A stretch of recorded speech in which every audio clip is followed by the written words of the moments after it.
What an exciting experience! An apple plantation and the fruit itself for the first time must have been a thrilling moment at my home in Taidu.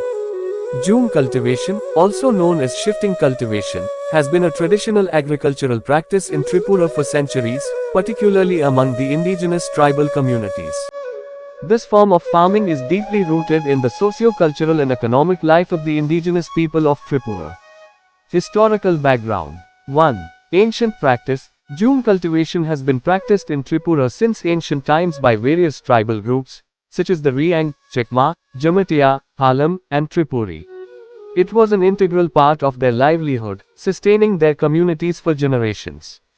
2. Slash and burn technique. The method involves clearing patches of forested land, burning the vegetation, and cultivating crops for a few years.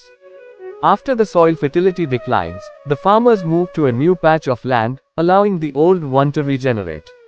3. Colonial era. During British rule, Jhum cultivation was discouraged due to its perceived inefficiency and environmental impact.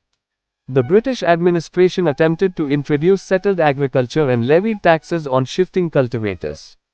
4. Post-independence period. After India's independence, the government of Tripura continued efforts to reduce Jhum cultivation by promoting settled farming, horticulture, and agroforestry. Various rehabilitation schemes were introduced to provide alternative livelihoods. Cultural and economic importance. Jhum cultivation is not just an economic activity but also a cultural practice intertwined with traditional rituals, festivals, and communal harmony. Crops such as paddy, maize, millet, and vegetables are grown in Jhum fields, supporting subsistence farming. Challenges and decline. Deforestation and soil erosion. Continuous shifting cultivation led to deforestation and loss of soil fertility. Government policies. The government promoted settled agriculture, rubber plantations, and horticulture as alternatives, leading to a decline in Jhum cultivation.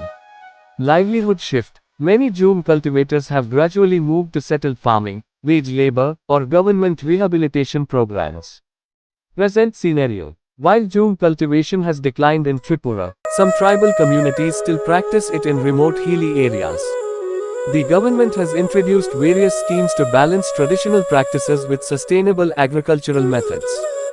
Jhum cultivation remains an important part of Tripura's heritage, reflecting the deep connection between indigenous communities and their land. However, with modernization and environmental concerns, the practice is gradually being replaced with more sustainable agricultural methods.